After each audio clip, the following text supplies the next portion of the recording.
of the histories of Singapore's spectacular rise from third world to first is indeed accurate.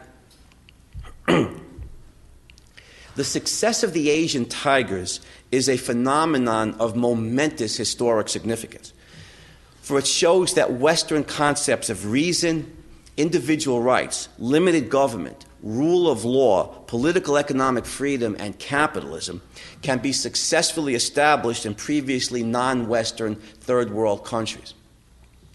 That point's so important, I'm going to repeat it. The success of the Asian tigers is a phenomenon of momentous historic significance, for it shows that Western concepts of reason, individual rights, limited government, rule of law, political economic freedom, and capitalism can be successfully established in previously non-Western third world nations.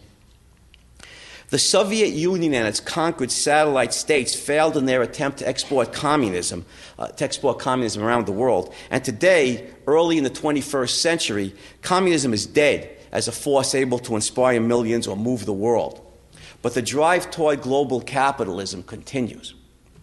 This includes several former slave states of the Soviet Empire. For example, Poland, Hungary, and the Czech Republic have taken substantial steps toward establishing legitimate political freedom and individual rights in their countries, protecting an individual's freedom of speech, of intellectual expression, of the press, of voting, and of religion. In economics, these were the former Soviet-dominated states that moved most rapidly toward capitalism, i.e. that instituted privatization, deregulation, free trade, and above all, protection of private property rights. Poland, as an example, had been terribly poor under communism, a so-called shortage economy, because of the continuing dearth of consumer goods. Indeed, in the 1970s, Poland had found it necessary to borrow billions of dollars from the West, and unable to feed its population, imported enormous amounts of food. After the fall of communism in 1989, the new government, freely elected, initiated economic shock therapy, a rapid transition to capitalism. Improvements were dramatic. Between late 1989 and June of 1992, real wages rose sevenfold, and by 1997, over 2 million new businesses had been created. Economic growth in Poland averaged 6% a year in the mid to late 1990s. Poland under communism had been referred to as an economic basket case, but now it was dubbed Europe's new tiger. What needs to be understood is that capitalism is much more than an economic system. It is a political economic system that respects individual rights and consequently establishes a rule of law that protects private property and safeguards investment. Deeper, capitalism is based on a philosophy of reason, and for this I would strongly refer everybody to Ayn Rand's monumental novel, Atlas Shrugged. Capitalism is based on a philosophy of reason and individualism, and cannot come into existence without such a cultural foundation. Now, this needs to be kept in mind when we look at places like Russia, because this intellectual foundation of commitment to reason and individualism is absent in Russia and many of the other former states of the Soviet Union, where religious mysticism, whether it's Russian Orthodox Church in Russia or Islam in many of the other former states, where religious mysticism and or collectivism or tribalism are the dominant philosophical creeds. This is why, despite the collapse of communism they've been unable to establish a rule of law and the protection of property rights. And this is why, for instance, in places like Russia, Albania, etc., this is why gangsters, literal criminals, control significant elements of the economic system. And this is why they continue to economically stagnate and why they will not progress until and unless a long process of fundamental philosophical cultural change takes place in those countries. But in Central Europe, conditions are much better. In such Central European countries as Poland, Hungary, and the Czech Republic, these historically were philosophically much closer to the West. And the Enlightenment principle, the 18th century Enlightenment principles of reason, science, individual rights, rule of law, political, economic freedom penetrated to some degree into Central Europe. And this is why, despite the agonizing transition of dismantling inefficient state-owned industries, laying off tens of thousands of employees, and redirecting capital toward private, consumer-oriented businesses, these countries have made the quickest and most successful transitions. Poland, for example, after just 10 years, already showed a GDP 121% of what it was in 1989, the last year of communist rule. The adjustment period was necessarily painful for nations undergoing sweeping fundamental changes of the political economic principles that had dominated their institutions for better than 2 generations. But these Central European states have gone through the worst of it. They've established at least semi-capitalist systems, they are producing wealth, and their futures are far brighter than their pasts.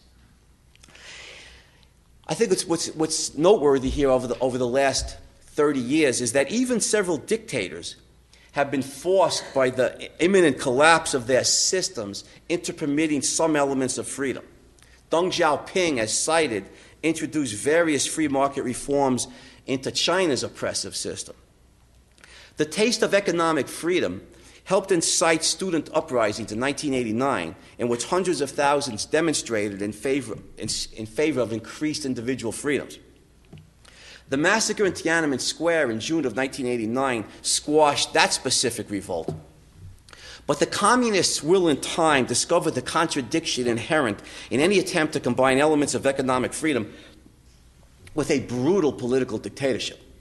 In fact, Mikhail Gorbachev has already discovered the flaw in such a plan. Gorbachev, who joined the Communist Party during Stalin's reign, and who was protege of Yuri Andropov, head of the KGB, the most repressive secret police apparatus of history, initiated various reforms in support of limited freedom in the Soviet Union that led to the eventual collapse of communism there. Some dictators are gaining a faint glimmer of understanding that freedom is necessary to produce economic abundance. But when a totalitarian state grants its citizens a small taste of it, it simply whets their appetite for the whole banquet. In South America, the pattern of statists and dictators forced reluctantly toward capitalism and freedom continued. In Chile, in 1973, General Augusto Pinochet overthrew the socialist regime of Salvador Allende in a bloody coup and established a military dictatorship that lasted for 16 years. Pinochet's rule was brutally suppressive. It was akin to military states the world over, except for one remarkable fact. Instead of gripping the economy in a tight-fisted command system, Pinochet loosened the reins over the economic life of the individual and moved the country gradually in the direction of a free market. It was an extraordinary sequence of events. Here was a bloody-handed dictator studying the theories of economic freedom with a series of University of Chicago professors that included Nobel laureate Milton Friedman. Astonishingly, Pinochet followed through to some degree by applying his lessons in practice. His regime swept aside the disastrous socialist policies of Allende's rule, swept aside the nationalization of industries, the seizure of farms, the hyperinflation, and introduced elements of capitalism. Pinochet privatized the state-owned companies, deregulated the financial sector, ended inflation, and removed trade barriers. After several painful years of readjustment, economic progress became a reality. In 1980, the World Bank reported, quote, "Under extraordinarily unfavorable circumstances, the Chilean authorities have engineered an economic turnaround without precedent in the history of Chile." Unquote. Pinochet found, however, like Deng and like Gorbachev, that economic freedom has political consequences. As the 1980s advanced, economic freedom led to ever-increasing demands for political freedoms.